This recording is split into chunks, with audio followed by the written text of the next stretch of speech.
ฮัลโหลฮัลโหลฮัลโหลพ่อใหญ่อันคอนบัตรนำในกว่าบ่แลรักเก้านี่รักนึงข่อยอยากโทรให้เขามาอันชักยาให้ข่อยนี่เขาบ่มีอันเบอร์อันนี้เบอร์เน็ตนี่เขาบ่มีเขามีเบอร์มือถือนี่เอออันใบหนึ่งบัดนั้นสิใช่ดอกอยากโทรใส่สิเอาเป็นบัตรบ่หรือว่ากดใส่เบอร์เลยอันกดก็ได้แบบอันเบอร์อันนั้นรักเก้าของอันมือถือข่อยนี่นะเออมาเดี๋ยวสิเติมใส่เบอร์เลยบอกมีแต่บอกเบอร์มาเด้อพ่อใหญ่เบอร์นั้นกับเบอร์อันนั้นแล้วเบอร์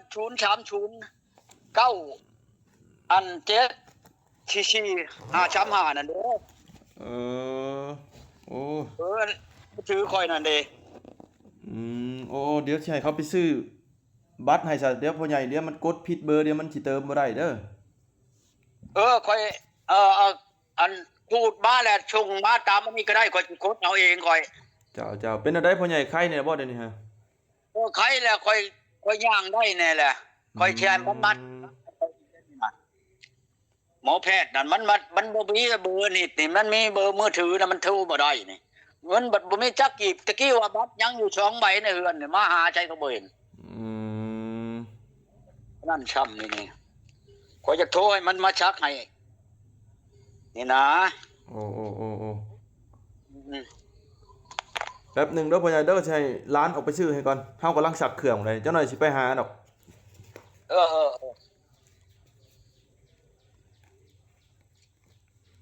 อยู่กับไผซะพ่อใหญ่นะฮะอยู่ผู้เดียวนี่แหละนึ่งข้าวในเรือออกมานึ่งข้าวกินนี่เนี่ยนี่อยู่ในเครื่องครัวนี่เด้นี่ข่อยก็ดีเอานึ่งข้าวแล้วบ่เนี่ยฮะเอาบ่นึ่งข้าวได้ไผบ่มีไผอยู่ผู้เดียวนี่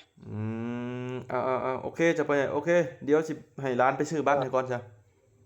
นั่นแหละจังหวะนั้นอยากให้หมอมาชักยานี่นะให้มันมาชักให้แน่แพทย์ในบ้านน่ะบ่พ่อใหญ่บ่บ้านห้วยเมานี่นะในบ้านนี่ก็มีดอกมันหักโอ้ยโทรใช้3ชั่วโมงมันกระบอนมาอันนี้ก็ดียาจังเป็นอันนั้นเนาะพ่อใหญ่เนาะเอาแล้วมันชักอยู่คันว่าชักนั่นมันหักมันยากค่อยบ่โทรช้ำค่อยบ่บอกช้ำตื่นผู้ดอกบ้านห้วยเมาพุ่นหมอนั่นเชื่อโทรกลางคืนมันก็ไปอันนั้นนี่นั่นโอ้ยเช้าเอาโอเคเด้อพ่อใหญ่เด้อ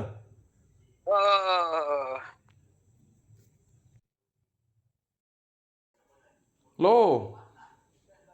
นั่นไงได้แล้วได้บ่กำลังสิส่งไปให้เด้อพ่อใหญ่เด้อสิส่งไปให้เด้อส่งไปให้แล้วให้เจ้าเบิ่งแล้วให้เจ้ากดใส่โทรศัพท์แล้วเจ้าจังโทรไปเด้อนั่นน่ะเด้อบัตร1เด้อโอเคเนาะอ้าวโอเคโอ้ยพ่อแม่พี่น้องเอ้ยหลังจากขูดบัตรเติมเงินให้เพิ่นแล้วเพิ่นก็โทรมาขอบใจเนาะบ่แล้วก็รีบออกมาหาพ่อใหญ่เพิ่นเด้ออยู่หน้าเพิ่นนี่เพิ่นสิโทรหาแพทย์เพิ่นว่าเห็นบ่เสียงเพิ่นเสียงเพียงเด้เนาะแช่ๆอยู่บ่แล้วสิขึ้นไปก่อน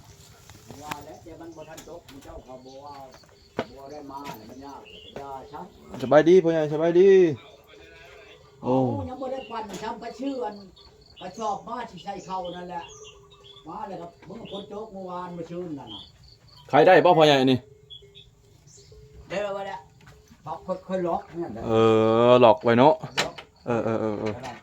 ใครวะมาเยี่ยมพ่อใหญ่นี่แหละพ่อแม่พี่น้องเอ้ย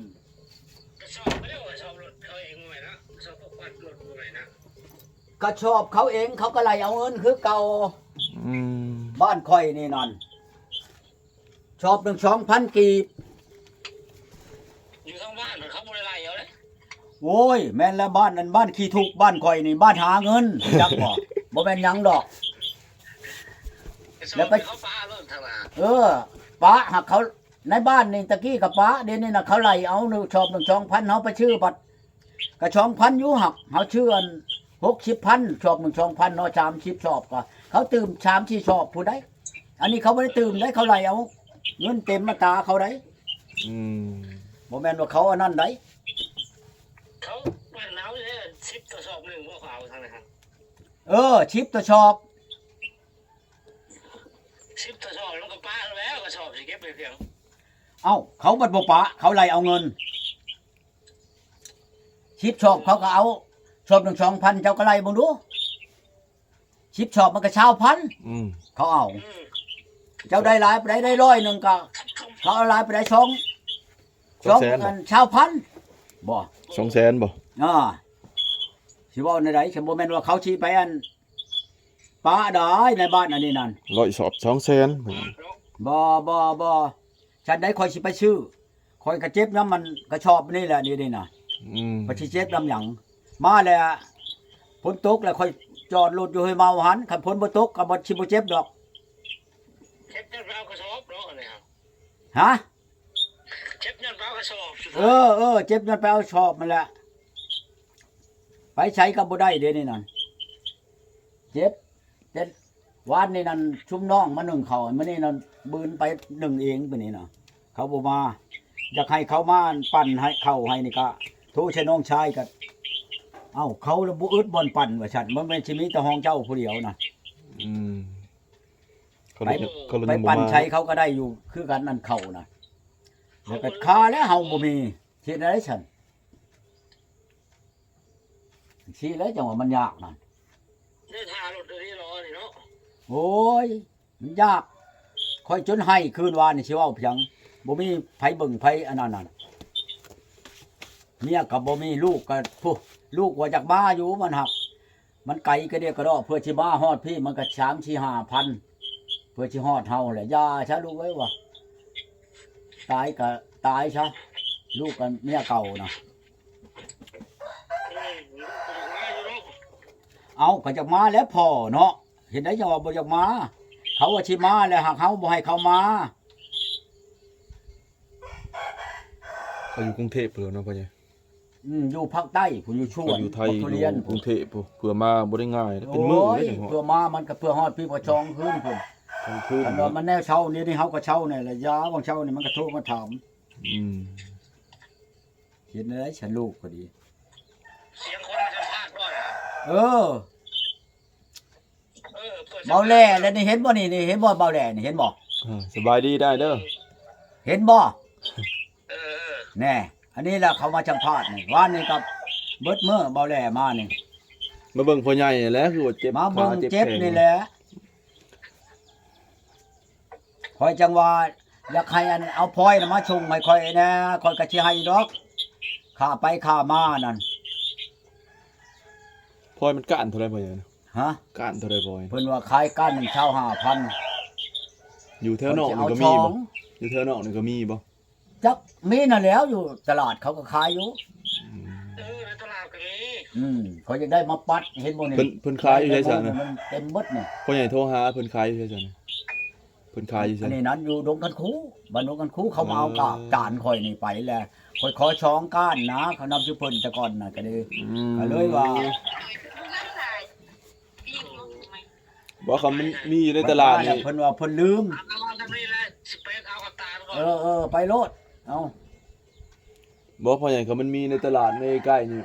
มี มันแล้วละสิ แต่มีคือกันเขาก็ขาย ให้พ่อใหญ่ฝากเงินสิซื้อมาให้ก็พ่อใหญ่ซื้อบ่ได้ ภาคเมื่อชื่อมาให้แน่ อืม จักช่องคัน